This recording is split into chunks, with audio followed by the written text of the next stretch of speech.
Good morning, students. Welcome to Sure Bio classes. Today we continue class 10th, chapter Life Processes.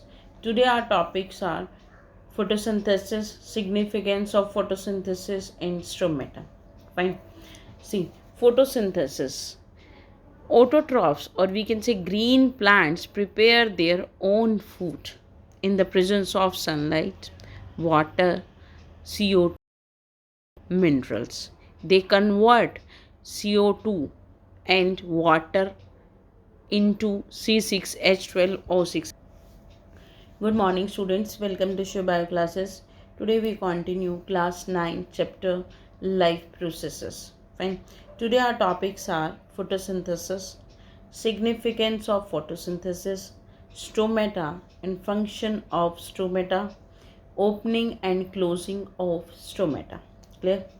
In case of photosynthesis, there are green plants, or we can say autotrophs, which prepare their own food in the presence of sunlight with the help of water, CO2, and minerals.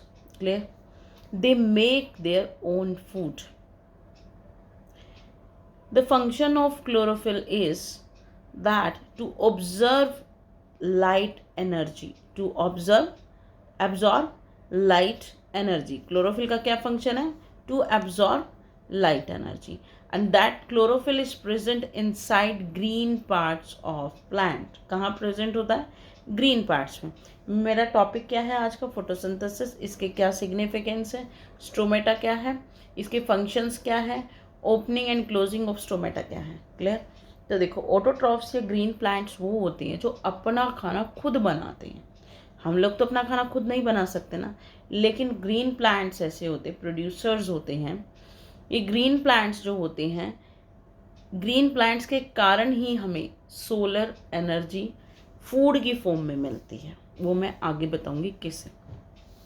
देखो, autotrophs ने क्या किया? अपना खाना खुद बनाया. ठीक है. CO2 आया कहाँ से? स्टोमेटा से आया. वाटर कहाँ से आया? जाइलम से आया, रूट से. रूट ने इम्बाइब किया वाटर को, और फिर किसने लिया उसको?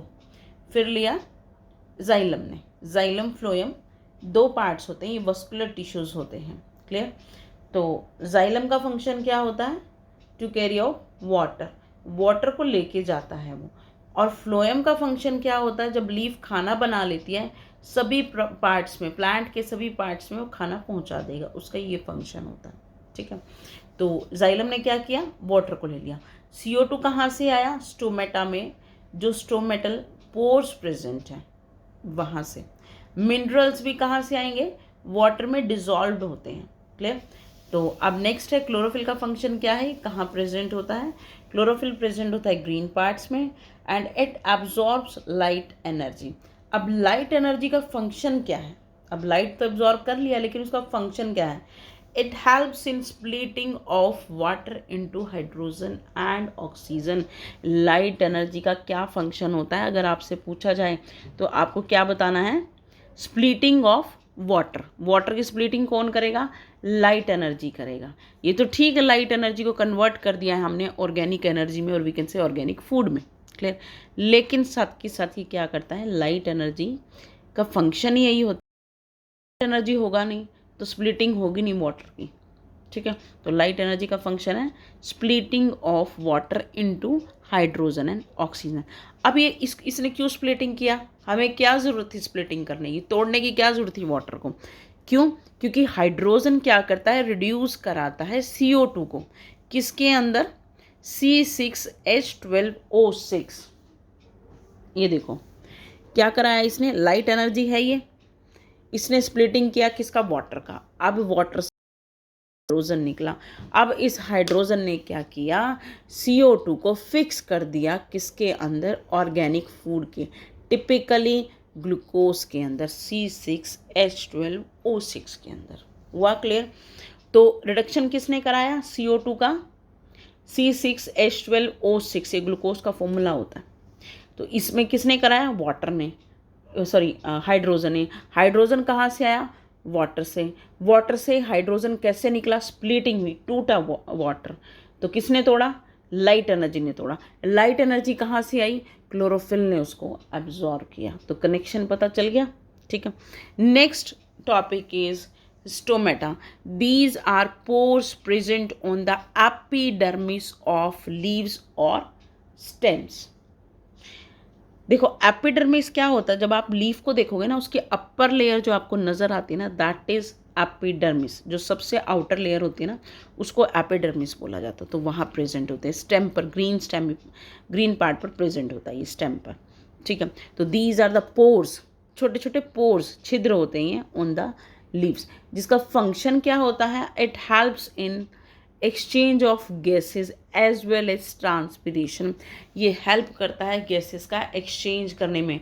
क्या करेगा प्लांट, क्या करेगा, CO2 को लेगा और O2 को रिलीज करेगा। लेकिन रात के टाइम क्या करता है प्लांट, ग्रीन प्लांट क्या करते हैं, रात के टाइम उनको ऑक्सीजन की ज़रूरत होती है और वो CO2 रिलीज करते हैं। इसलिए बोलते हैं रात को पेड़ के पास सोना नहीं चाहिए, ठीक है। Next, each stomatal pore is guarded by guard sales.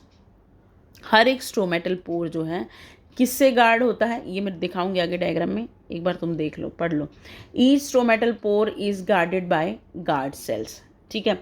एक स्ट्रोमेटल पोर होता है जिसके सराउंडिंग में क्या होते हैं, गार्ड सेल्स होते हैं, विच controls opening and closing of pore. अगर आपसे पूछा जाए कि कौन करता है opening and closing of pore को कंट्रोल, तो कौन करेगा, स्टोमेटल पोर करेगा,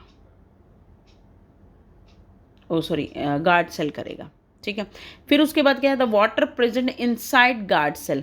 जो वाटर प्रेजेंट होता है ना, अब कैसे करेगा कंट्रोल, गार्ड सेल के अंदर अगर वाटर प्रेजेंट होगा, एक बलून है, बलून के अंदर अगर हमने पानी डाल दिया है तो वो क्या है, टर्जिड है, ठीक है, फुल प्रेशर है उसमें पानी का।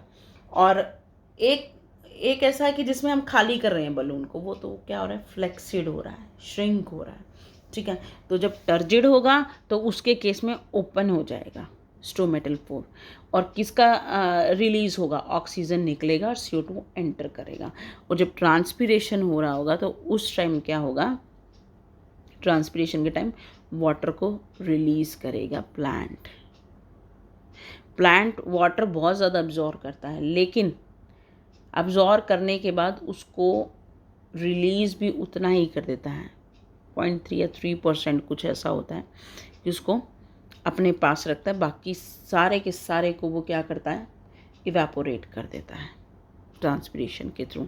बहुत सारी प्रोसेस होते हैं, जैसे ट्रांसपिरेशन हुआ, गटेशन हुआ, ये सब तुम 11th क्लास में पढ़ोगे अगर बायोलॉजी लिया तो, ठीक है। तो अब नेक्स्ट क्या है, फंक्शन ऑफ स्टोमेटा। फंक्शन क्या है stomata, change of gases like oxygen and carbon dioxide, clear, ये तो मैंने बता दिया आपको। Next, loses a large amount of water, that is water vapour.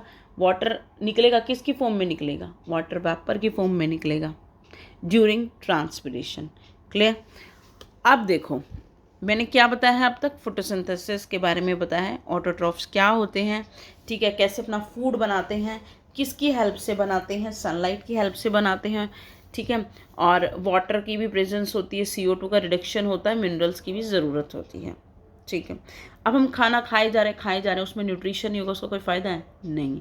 तो मिनरल क्या करते हैं, न्यूट्रिशन प्रोवाइड करते हैं, किसको, प्लांट को, ठीक है। नेक्स्ट क्या है, अगर मिनरल्स नहीं हो गए, आप कितना ही रिडक्शन करा लीजिए तो उसकी ग्रोथ नहीं होगी प्लांट की, ठीक।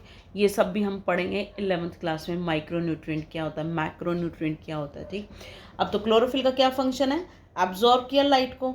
अब लाइट का क्या फंक्शन है, लाइट एनर्जी का क्या फंक्शन है, उसने तोड़ दिया किसको, वाटर को, स्प्लिटिंग ऑफ वाटर किया। फिर उसके बाद स्प्लिटिंग ऑफ वाटर की क्या ज़रूरत थी हमें, क्योंकि हमें हाइड्रोजन चाहिए था। हाइड्रोजन की क्यों ज़रूरत है हमें, क्योंकि हाइड्रोजन ने रिड्यूस कराया है किसको, कार्बन डाइऑक्साइड को, किसके अंदर, ग्लूकोज के अंदर, जिसका फॉर्मूला क्या है, C6H12O6। हुआ क्लियर। नेक्स्ट टॉपिक पे चलते हैं, स्टोमेटा। स्टोमेटा क्या है, पोर्स होते हैं लीव्स के ऊपर, जिनका फंक्शन क्या होता है, exchange of gases and perform transpiration, जो ट्रांसपिरेशन परफॉर्म करते हैं, क्लियर। तो इसमें क्या है, जो इसकी opening and closing of pore है वो किसके ऊपर डिपेंड करती है, गार्ड सेल के ऊपर डिपेंड करती है। अगर गार्ड सेल टर्जिड होगा ओपन हो जाएगा पोर, अगर फ्लेक्सिड हो गया है तो ये क्लोज हो जाएगा। क्लियर। अब नेक्स्ट टॉपिक पे चलते हैं हम। ये देखो, ये क्या है, ये स्टोमेटल पोर है। इसके सराउंडिंग में आपको ऑरेंज कलर नज़र आ रहा है, that is guard cell. This stomatal pore is guarded by 2 guard cells, 1 and 2. Clear? And these guard cell having nucleus, दोनों के पास क्या है, अपना अपना न्यूक्लियस है, और साथ के साथ क्या होगा, क्लोरोप्लास्ट भी प्रेजेंट है। क्लियर। और इन गार्ड सेल को जो करता है सराउंडिंग, कौन देता है इसको गार्ड सेल को, वो होता है सब्सिडियरी सेल। अब याद रखना, क्वेश्चन पूछा जाता है, जो गार्ड सेल है उसकी सराउंडिंग कौन करता है, गार्ड सेल करता है, सब्सिडियरी करता है। कौन करेगा स्टोमेटल पोर की, गार्ड सेल करेगा। ठीक है, फिर गार्ड सेल की कौन करेगा, सब्सिडियरी सेल करेगा। ठीक है। अब next, opening and closing of stomata. ये भी क्वेश्चन आ सकता है, क्या इसमें क्लोरोप्लास्ट प्रेजेंट होता है, यस, गार्ड सेल में प्रेजेंट होता है। क्या न्यूक्लियस प्रेजेंट होता है, हाँ होता है। ठीक है। नेक्स्ट क्या है, opening and closing of stomata. The opening and closing of stomatal pores are controlled by the turgidity of guard cell. ये क्या है, टर्जिड है, इसके अंदर क्या है, वाटर प्रेजेंट है। ठीक है। इधर से जो सेल की लेयर्स है ना, वो भी प्रेशर डालेंगी, इधर से वाटर भी क्या है, प्रेशर डालेगा, किसके ऊपर, इस वॉल के ऊपर। ये जो वॉल है ये वाटर की तरफ प्रेशर डालेगी, और ये वाटर जो है वो इस वॉल की तरफ अपना प्रेशर डालेगा। ठीक है। तो ये क्या है, टर्जिड सेल है। एक बलून में पानी डाल दिया है, ठीक है, और वो फटने को हो रहा है, लेकिन फटेगा नहीं, तो वो क्या है, टर्जिड कंडीशन है। बलून से पानी निकाल दिया हमने, बहुत कम अमाउंट में वाटर प्रेजेंट है, तो वो क्या है, फ्लेक्सिड है। ठीक है। तो बस इतना याद रखना, ओपन कब होएगा, जब गार्ड सेल क्या होंगे, टर्जिड होंगे, और क्लोज्ड कब होगा, जब फ्लैक्सिड होंगे। ये क्या है, क्लोज्ड है। हुआ क्लियर। उसके बाद क्या है, पढ़ते हैं हम। When guard cell surrounding cell they swell to become a turgid body. क्या बन जाएंगे, वो टर्जिड बन जाएंगे। Which enlarges the pore in between, that is stomatal opening. ठीक है। वो क्या करेंगे, जैसे जैसे ये ओपन होएगा ना, जैसे जैसे ये टर्जिड हो जाएगा, दोनों में वाटर आ जाएगा, तो ये क्या है, ये ओपन होना स्टार्ट हो जाएंगे, इस तरह से, इस तरह से, ये इस तरह से बाहर आ जाएंगे। ठीक है। लेकिन जब वाटर की प्रेजेंस है ही नहीं, उसमें बहुत कम पानी है, तो ये करीब आ जाएंगे इस तरह से, तो क्या होगा, वो क्लोजिंग हो जाएगी, किसकी, वाटर की। ठीक है।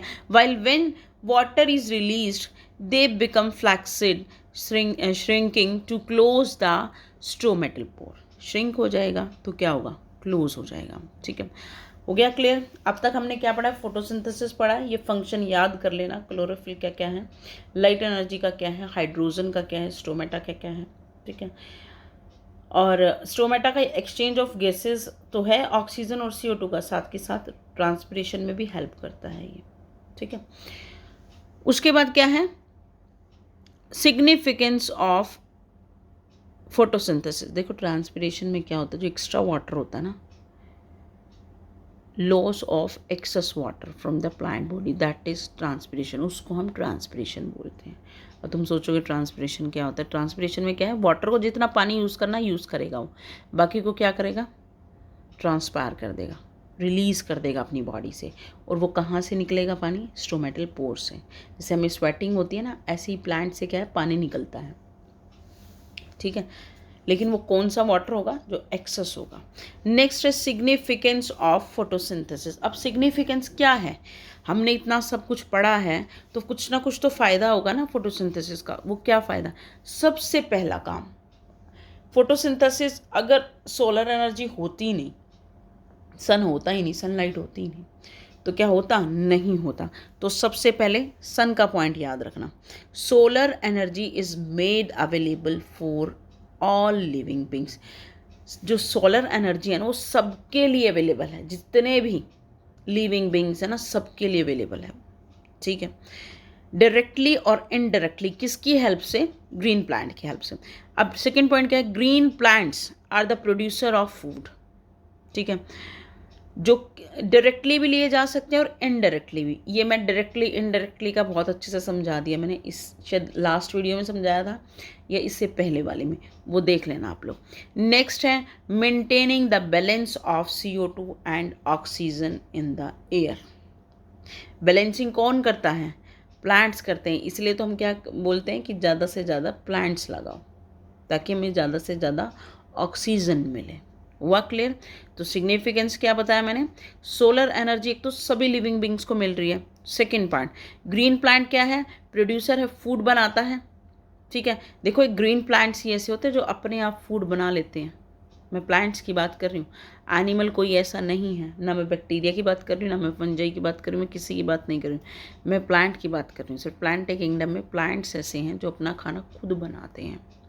जहाँ भी होगा, जिस भी ऑर्गेनिज्म में क्लोरोप्लास्ट प्रेजेंट होगा, ठीक है, तो समझो अपना खाना खुद बनाता है। क्लियर? फिर इसमें क्या है? डायरेक्टली और इनडायरेक्टली क्या है? ऑर्गेनिज्म तक पहुंचेगा। डायरेक्टली का मतलब, इनडायरेक्टली का मतलब वीडियोस में देख लेना। Maintaining the balance of CO2 and oxygen in the air. Balancing करता है ये कार्बन डाइऑक्साइड की भी और ऑक्सीजन की भी। If you like my video then please like it, share it and subscribe my channel. Thank you.